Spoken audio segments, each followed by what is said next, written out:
हम लोग रीजनिंग में मिसिंग नंबर चैप्टर्स की बात करेंगे और हम लोग प्रैक्टिस करेंगे, ऐसे क्वेश्चन की प्रैक्टिस करेंगे जो कि आपके SSC CGL, SSC MTS, SSC CHSL और अदर कॉम्पिटिटिव एग्जाम में पूछे गए हैं।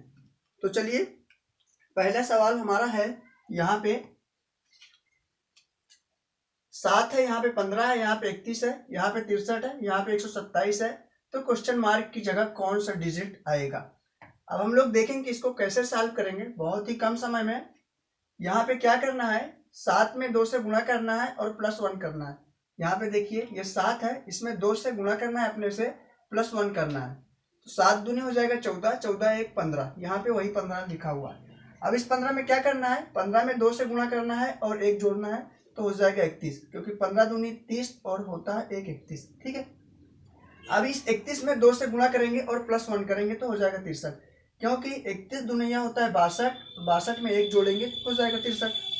अब इस 63 में 2 से गुणा करके 1 जोड़ेंगे तो हो जाएगा 127, क्योंकि 63 दुनाई होता है 126 और 126 में 1 जोड़ेंगे तो हो जाएगा 127। अब इस 127 में 2 से गुणा करेंगे और 1 जोड़ेंगे तो हमारा हो जाएगा, जब इसमें 2 से गुणा करेंगे तो हो जाएगा 255, 254 और 1 जोड़ेंगे तो हो जाएगा 255। तो यहाँ पे जो भरी जाने वाली संख्या हमारी होगी वो होगी 255।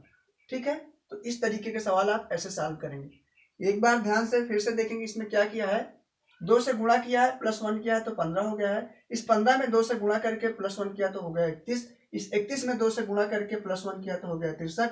इस 63 में 2 से गुणा करके और +1 किया है तो हो गया 127।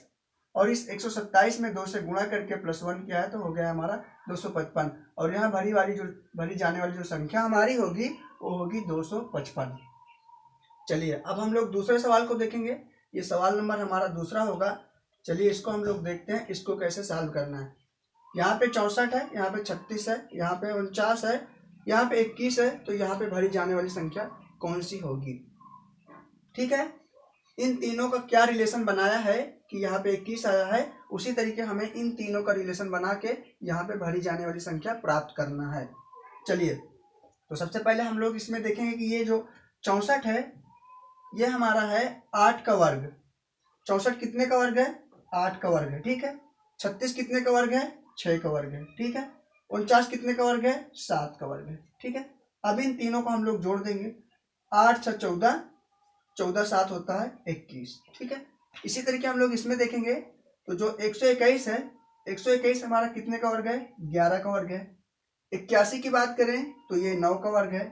ठीक है, 100 की बात करें तो ये 10 का वर्ग है। अब इन तीनों को हम आपस में जोड़ेंगे तो 11 9 होता है 20, 20 और 10 कितना होता है 30। तो यहाँ जो भरी जाने वाली संख्या हमारी होगी वो होगी 30। तो इस तरीके के सवाल आप ऐसे सॉल्व करेंगे।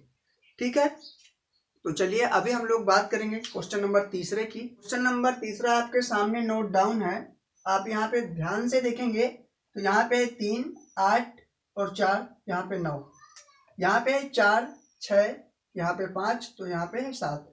इसी तरीके हमें इन तीनों का रिलेशन बना के यहाँ पे कौन सी संख्या भरी जाएगी एग्जैक्ट हमें बताना है। ठीक है, तो चलिए हम लोग क्वेश्चन नंबर फिगर नंबर 1 से शुरू करते हैं, तभी हमें पता चल पाएगा कि इसमें कौन सी संख्या भरी जाएगी। तो चलिए देखते हैं, यहाँ पे है 8 और 4, 8 और 4 को हम लोग जोड़ देंगे तो हमारा हो जाएगा 12। ठीक है, 8 और 4 को जोड़ देंगे तो हो जाएगा 12 और इस 3 को घटा देंगे तो हमारा हो जाएगा 9। ठीक है, यही जो 9 है यहाँ पे भरी जाने वाली संख्या है। इसी तरीके हम लोग 6 और 5 को जोड़ेंगे तो 6 5 होता है हमारा 11 और 11 में से ये वाला 4 घटा देंगे तो हमारा हो जाएगा 7। तो ये जो 7 है यहाँ पे भरा हुआ है।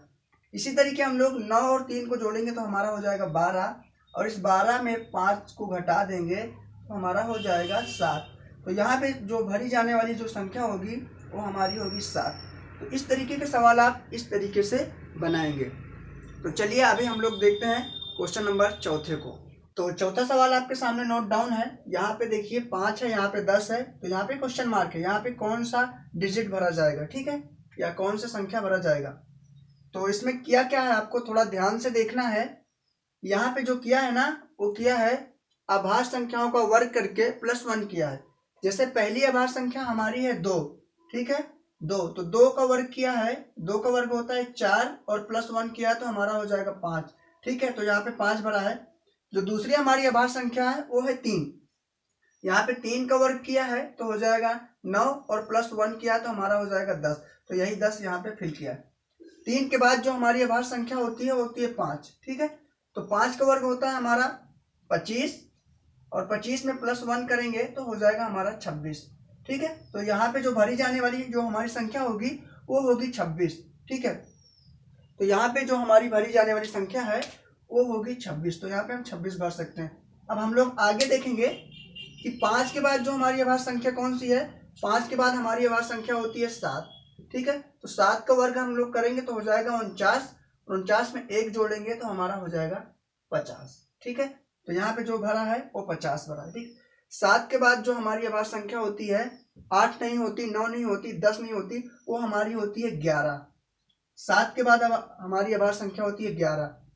ठीक है, तो 11 का वर्ग हम लोग करेंगे तो हो जाएगा 121 और 121 में प्लस 1 करेंगे तो हमारा हो जाएगा 122, तो यही 122 यहाँ पे उन्होंने फिल किया है। तो उम्मीद करता हूँ कि इस तरीके के सवाल आप जरूर से जरूर बना पाएंगे। और ये जो सारे सवाल का हमने प्रैक्टिस किया ये पिछले किसी न किसी एग्जाम में जरूर से जरूर पूछे गए हैं। कोई SSC MTS के एग्जाम में पूछा गया है, तो कोई CGL के एग्जाम में, तो कोई SSC CHSL के एग्जाम में पूछा गया है। तो बस आज की क्लास में इतना ही, फिर हम लोग मिलेंगे अगले क्लास में और ढेर सारे क्वेश्चन के साथ।